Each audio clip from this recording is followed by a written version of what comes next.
I'm just so honored that you asked me to do an interview. We were so delighted to discover your work online. As a doula, you're different than a midwife. A midwife is a medical professional, and a doula is hands off in the medical aspect. We're a support person. Do you work for home births only, or do you do work in hospitals too? I do it all. Uh-huh. I will never turn down a mom needing birth support because of Awesome. her choice of birth setting. And sometimes they don't have the option of having a home birth for complications, or they're just not comfortable. I do primarily specialize in home birth. I also am a doula who attends unassisted births. So many of the home births that I attend, there is not a midwife there.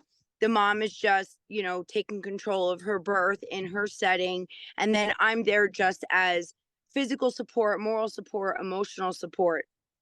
So there's not always a medical professional at every birth that I attend, but I will attend hospital birth. Secondary trauma is a very real thing. And I have been subjected to a lot of secondary trauma over the last decade. I have really developed a different level of advocacy. And I've noticed a lot of patterns in the medicalized birthing industry. But I do have, and I know you didn't ask this specifically, but I do have certain lines where, as a doula, I need to be able to 100% fully support my client in every choice that they make, every choice. So if they're choosing a C-section, I will support that. If they're choosing pain relief, I'll support that. Any interventions, as long as they're making informed decisions, I will support that. However, if a client is going to continue to choose circumcision after they've been educated, I will very politely and professionally refer them to a doula who can support them, because I will not support that. That's awesome. That's yeah, excellent. Yeah. That's the most professional thing. You don't want to participate in something that's just that you know better about. I mean, it's like Yeah. participating in a lynching. I mean, it's like, no, I'm not going to participate in a lynching. It's not, Yeah, it's, that's exactly what it's like. yeah, And thankfully, out of all these years, I've only had one client continue to choose that, and they didn't choose it right after birth. It happened like 2 weeks later, and I subsequently learned about it at our postpartum visit. I So, see. but other than that, everyone's been able to be, successfully educated and had their eyes opened in the prenatal period. So that way, when they did give birth, they decided to leave their baby whole.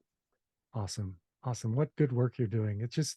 I just think, the boys that are born with your influence and your care and that have been protected because of your work, they'll never know, but you'll know that Thank you've you. done that. And Thank it's you. like that you can carry that for the rest in your heart for your whole life. That's my goal. That's my Yeah. goal. I just want, like, they're born perfect too. There's no, like, we wouldn't be circumcising our daughters. Why are we going to circumcise our sons? Yeah. And I mean, it might not be a popular opinion, but I am vehemently against circumcision for every. I mean, we both know the medical justifications are so rare where it's truly justified and honestly warranted for a medical reason. Any other reason for circumcision that's not a non-negotiable medical justification, which is, again, so rare. I'm against it all of Right. it. I mean, I respect everyone's freedom of religion, and I'm a Torah observant woman, and I have two intact sons. Yeah. Good Like, for you. there's no reason I would never. A lot of people are like, well, religion doesn't count. And again, you know, I'm not everyone's cup of tea, and I'm very outspoken on even that aspect. And I just don't feel like it's ever justified.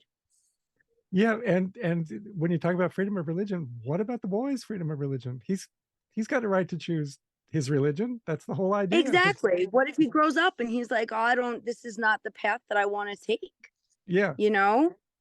And if he And then when for they're some adults, they can choose that for themselves. exactly. Yeah, it's the only way. It's the only way. I mean, it's otherwise it's just abuse.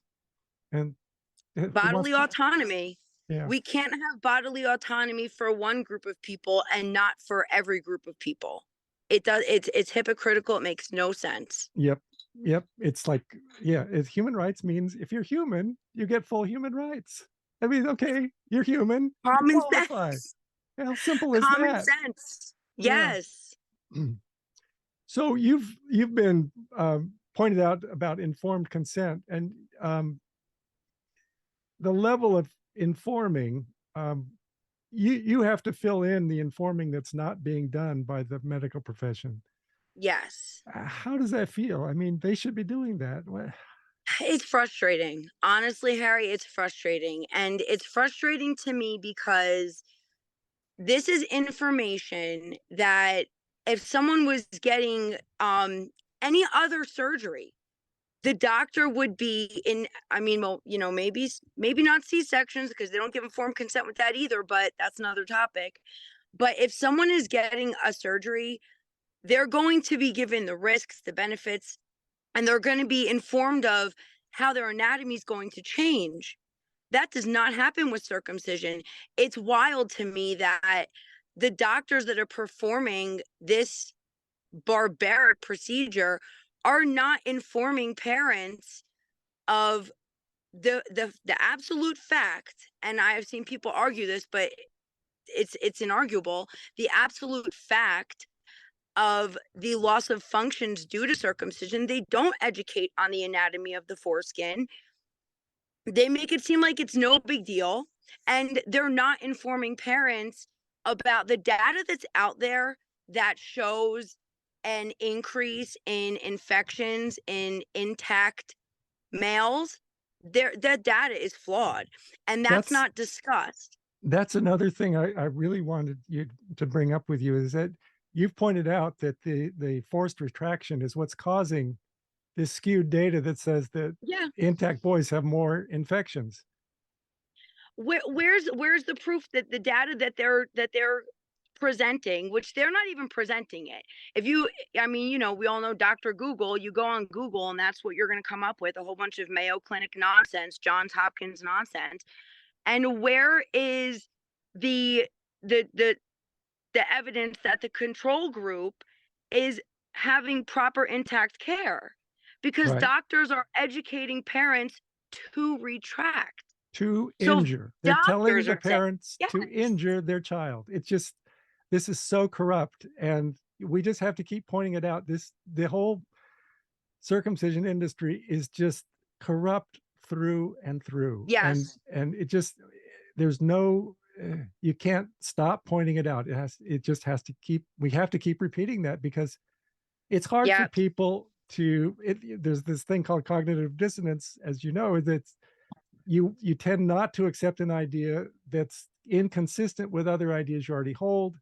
We think of the medical profession as helping and healing people, and yet yeah, the evidence on circumcision is that they are intentionally harming people and lying about exactly. it and failing to inform, and it's just, it's very, you have to keep repeating this because it's hard for people to wrap their head around something so wicked and It really corrupt. is. And the amount of, I mean, this is a topic that I share about pretty much more than anything on all of my social media accounts. And I get so many comments that, moms that chose to keep their sons intact, and then they'll be commenting on a video that I make about hygiene. The doctor told me to pull the skin down, and my son's had continual infections for years, and I had to get him circumcised. I mean, the medical profession is causing the problems that we're seeing. And if people were properly educated, the thing is, the information is not, unless you go digging for it, and we all know the stuff that really matters gets buried. So unless you're digging for it, or you're looking on activism websites like your website, or like Your Whole Baby, or Saving Sons, you're not going to find the information that you need to be able to properly care for your child. That's So so then you sad. hear, it's so sad. And then a mom will talk to another mom who says, "Oh, I got my son circumcised and he was fine." They're always fine. My husband's circumcised, he's fine. You have nothing to compare it to. You can't make that decision. Yeah. Like, I mean, it seems extreme, but I'll always say, well, are we just going to cut our hands off at birth so we don't have to wash them? Makes no sense. Yeah, exactly. No. You have to, but even then, you have to keep pointing it out, repeating it, Yep. repeating it, repeating it over and over again. Finally, the light comes on. I mean, some people it comes on right away, but for most people, I've been indoctrinated to believe that circumcision is a good Yes. thing, and you just have to work at it. I'm sure you know. I mean, some of your Yeah. clients probably don't get it on the first take. They don't. They don't. And 99% of the time, it's, I don't have that part. I'm going to let dad decide. Mhm. And it takes, I mean, just imagine being an American male who's been circumcised at birth, who almost everyone they know is circumcised. They've never had problems, or any problems that they do have, they've never attributed to their circumcision. They've had no idea. So the few boys growing up that have been left intact, what happens to them?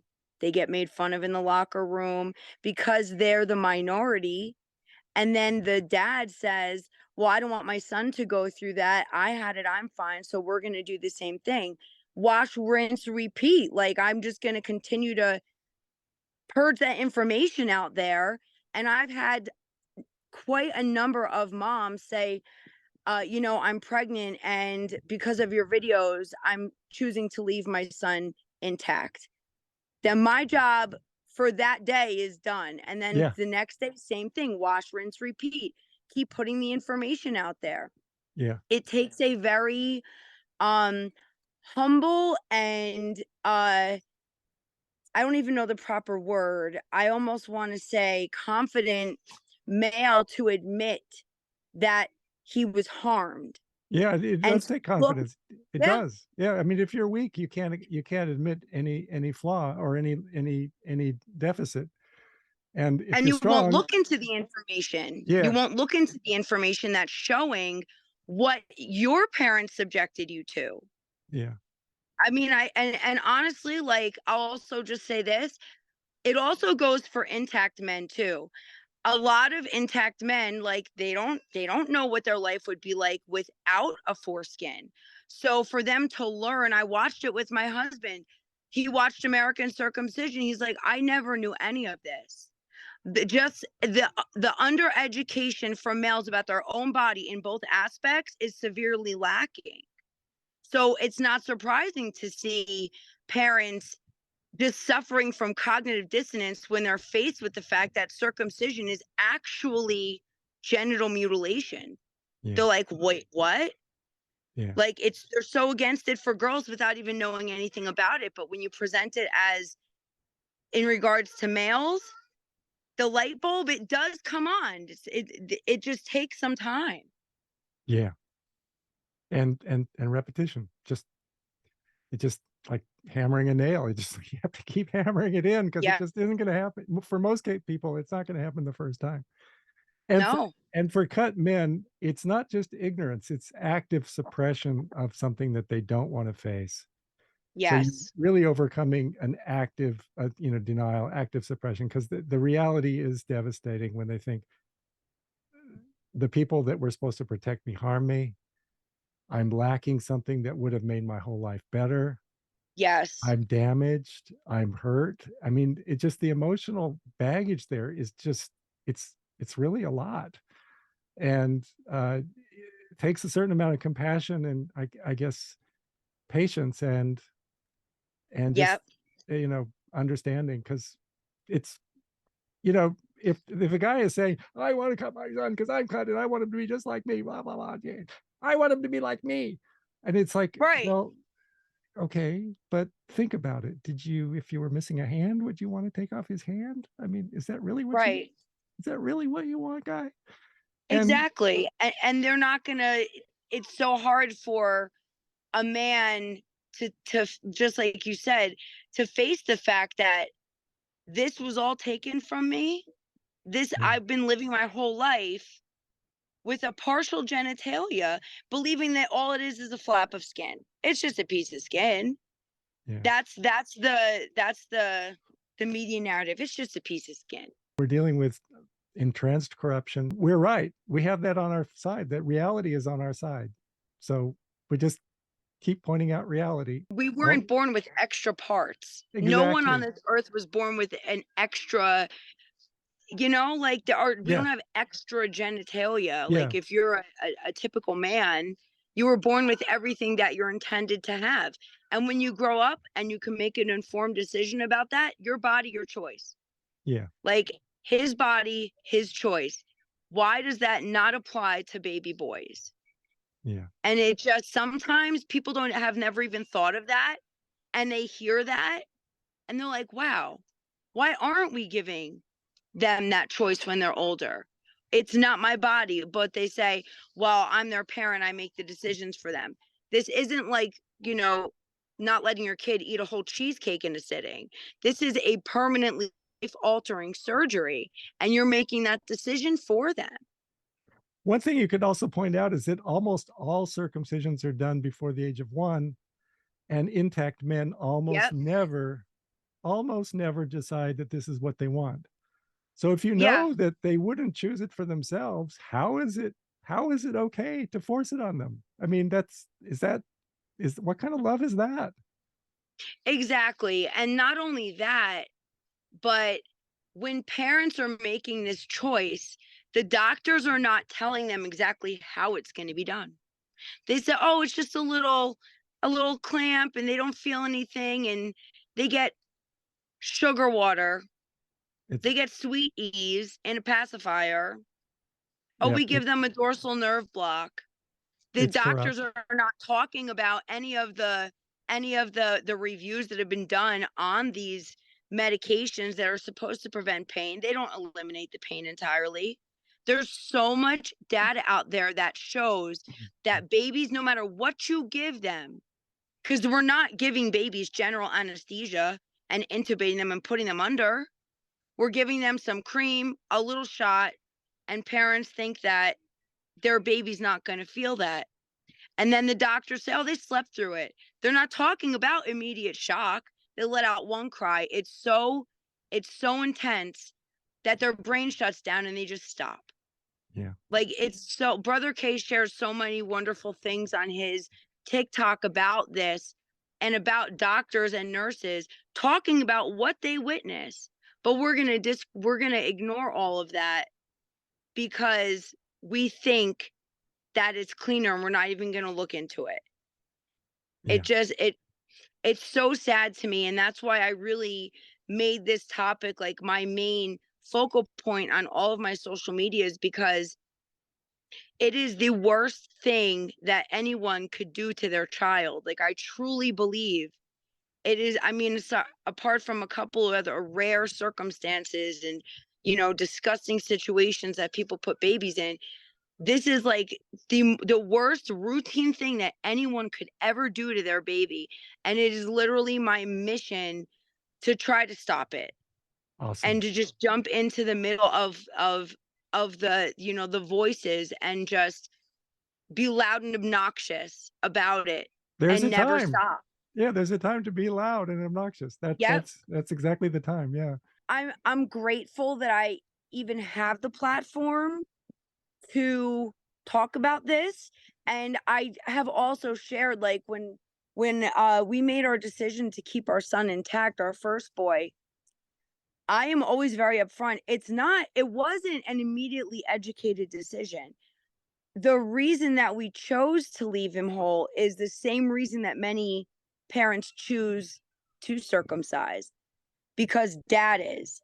So my husband was born in Haiti, and this is not something that they do in Haiti. Just like almost anywhere else in the world, they're not circumcising baby boys. Yeah. And you know, he was like, "Well, I never had any problems. I don't see why we would do it." And I'm like, "Yeah, let's just not do it, and we'll maybe do it later down the line." And the way my brain works, I'm like, let me just look into this and see what I could find. And everything that I came across in the beginning of my research was in support of genital mutilation. It was supporting it. I had to dig so hard to find the evidence that really disproves everything that comes up on the first 3 pages of Google. And when I came across, someone said to me, watch an infant circumcision procedure video on YouTube. And I was like, they have that on YouTube? I'm like, all right, well, let's just check it out and see what it's about. And because I wanted to make the best decision possible. And I couldn't get through the first 2 minutes. And when someone says, what would you recommend for someone wanting to circumcise their baby? Watch a procedure. If you can get through that procedure without wincing, closing your eyes, covering your ears, and you can watch the whole thing from beginning to end, you might need to seek out some help. Because Yes. I don't know. I don't Yeah. know one person. I've had people claim I watched it, it was fine. Unbelievable. I can't believe that. There's no Yeah. way. How There's could, no human being on this planet that could watch that. Any sane, rational human being that would be able to watch that and get through it. That is always what I suggest. First and foremost, go watch that.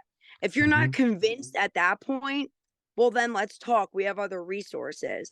But those procedure videos that they have posted on there are, in my opinion, the best tool to educate a parent, because they're not they're not doing this on sedated babies. You know, like you see the doctors shove the little pacifier, give a little shot, and those babies just they go right out. They pass out, and it's so obvious. It's Yeah. so obvious.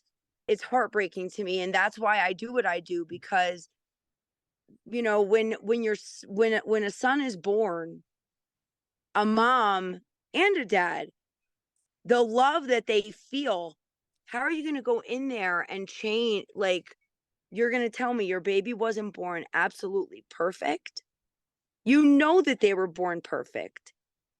So put your ego aside and say, you know what? I was going to make the wrong decision, and just leave them whole. It's so much easier to even care for an intact baby.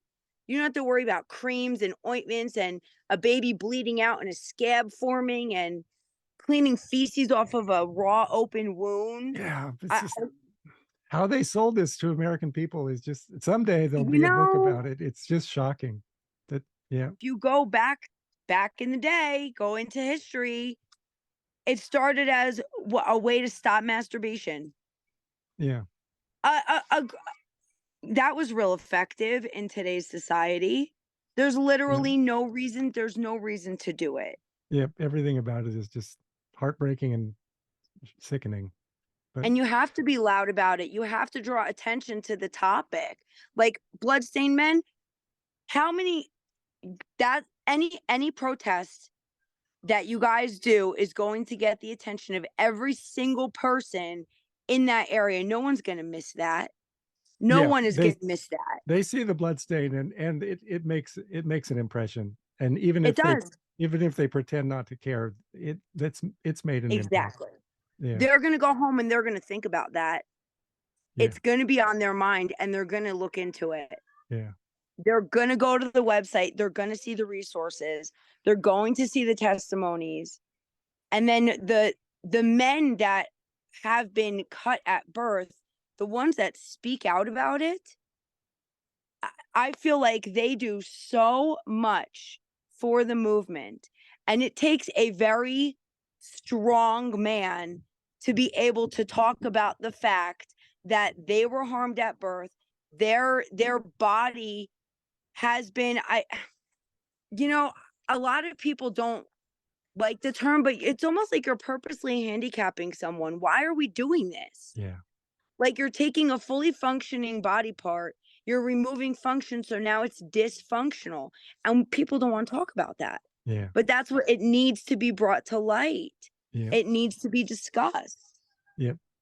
Well, you're doing such an awesome job, and you're right there at the point of decision where you can really influence young moms, and they really listen to other moms. Sometimes the bloodstained men can uh, make an impact, but moms really have a big impact. And so what you're doing is just Yeah. awesome, Victoria. I'm so grateful and honored that you asked me to do this interview. I really am. I've been following your activism for since my son was born. He's actually, today's his 9th birthday. Hey, And he I haven't had all that full discussion with him yet about what could have happened, but I feel like that's something my husband and I are definitely going to talk to him about one day when he can process that information. And your page is one of the first that I had come across awesome. that Awesome. was showing the harms of circumcision. And I saw a video from a mom who I can't I'm trying to remember how long ago it was posted, but her son's genitalia got shredded from a botched circumcision, and that stuck with me. And when my son was 3 years old, we had like a little daycare that we were running out of our home in New Jersey, and we watched this little boy.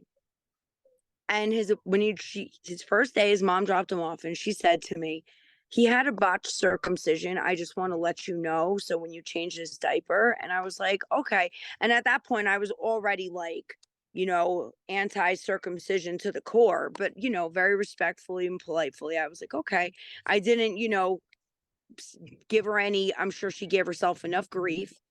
And when I changed his diaper, I froze up, I started crying, and my heart just broke because I'd never physically seen, like, obviously, I've seen circumcised babies before, I've taken care of babies, but I never seen a botched circumcision, and the reality of how common that is, the plastibell not coming off properly. It literally looked like he had fringes. And it was the saddest, most heartbreaking thing I ever saw. And his mom said, "I'm going to have to get it redone eventually." And just the fact that he's going to have to go through that again, that stuck with me. And that was really when I started speaking out about it. And I mean, I would have never thought that all these years later, the platform would have turned into what it has. And I mean, I'm grateful to TikTok because there's so many young people on TikTok, Yeah. so many young people that are not on Facebook, they're not even on Instagram, they're on TikTok. And that is really where I try to put out the majority of my content, and to be able to connect with Brother K and then subsequently it lead into this interview. I'm just so grateful. I really, really am. It's just been such an honor to have you with us. I mean, I've learned a lot, and you're doing just the most awesome work, and you're doing great stuff, and I'm just so glad to have a chance to talk with you. Thank you very much. Okay, Victoria, we'll leave it there for now, and hopefully maybe we'll be able to chat again at a later date. I'm always available for the Bloodstained menu. Just let me know.